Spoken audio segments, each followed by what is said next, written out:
Hey, good morning Internet. Aujourd'hui, je veux adresser un message particulier à tous les guerriers et guerrières de la vie en cette fin d'année parce que j'ai eu près de moi des gens qui ont tenté des choses dans les règles de l'art. J'ai moi-même plusieurs fois dans ma vie tenté des choses dans les règles de l'art, c'est-à-dire la motivation y était, la planification y était, la foi y était, tout y était et ça n'a pas marché. Et ça arrive. Des fois, ça arrive même que tu sais que ça va marcher, tu fais tout pour que ça marche, mais d'autres choses que tu croyais là s'effondrent. Des imprévus de la vie arrivent en angle mort et boum! Des choses qu'on peut appeler catastrophiques. Et là, tu te poses la question, mais pourquoi moi?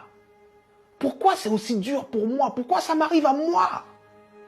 Si tu es de ceux qui se posent cette question, il faut que je te raconte l'histoire d'un homme. Cet homme est né en 1809. En 1816, à 7 ans, forcé à travailler parce qu'on est en train d'expulser sa famille. En 1818, il perd sa mère. En 1828, il perd sa sœur. En 1831, il lance son premier business et il fait faillite. En 1832, il se présente aux élections législatives. Il perd. En 1833, il emprunte de nouveau de l'argent pour créer un business qu'il lance et qui fait faillite encore. En 1835, il rencontre une femme merveilleuse, il tombe amoureux d'elle, il se fiance et elle meurt.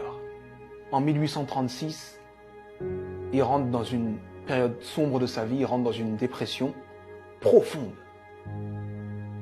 et il reste alité pendant 6 mois consécutifs. Mais il se relève. Il se relève et cette même année, 1836, il se représente aux élections législatives et il perd de nouveau. En 1840, il se présente pour être électeur. Il perd. Et en 1842, il rencontre la femme avec qui il va finir sa vie, sa femme. Il tombe amoureux, il se fiance, il se marie et elle lui donne 4 enfants. Et il en perd 3.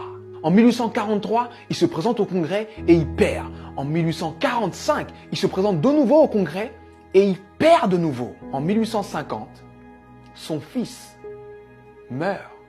En 1854, il se présente au Sénat, il perd. En 1956, il se présente pour être vice-président. Il n'a même pas 100 voix. En 1958, il se présente de nouveau au Sénat et il perd de nouveau. Et en 1960, Abraham Lincoln est élu président des États-Unis d'Amérique. Et il fait 2 mandats exceptionnels qui font de lui l'un des présidents les plus respectés et les plus impactants de l'histoire des États-Unis. C'était important que je te raconte cette histoire. C'était important que je te raconte cette histoire parce que on voit le héros, mais on ne voit pas les coulisses de la réussite. Il faut que tu acceptes les coulisses de ta réussite. Peu importe la difficulté, peu importe ce qui se passe, peu importe ce que tu dis, sache que tant que tu respires, ton but t'attend. Tant que tu respires, ton rêve t'attend. Et je vais te dire une chose que je veux que tu gardes dans ta tête et dans ton cœur le plus longtemps possible et que tu te répètes le plus souvent possible. Les épreuves que tu trouves sur ton parcours sont adaptées à ton potentiel. Les petits potentiels ont de petites épreuves. Les gros potentiels ont de grosses épreuves. On peut tous, dans nos vies, prendre des feuilles, noter les dates des moments les moins drôles de nos vies, les moments les plus difficiles de nos vies, et faire une liste comme celle que je viens de faire pour Abraham Lincoln. Mais sincèrement, je pense que Abraham Lincoln faisait l'inverse.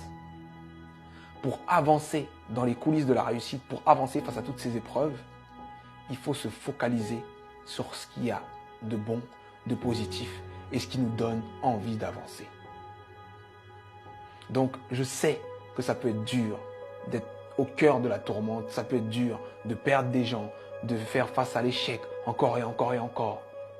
Mais, concentre-toi sur ce que tu es en train d'essayer d'accomplir et accomplis-le.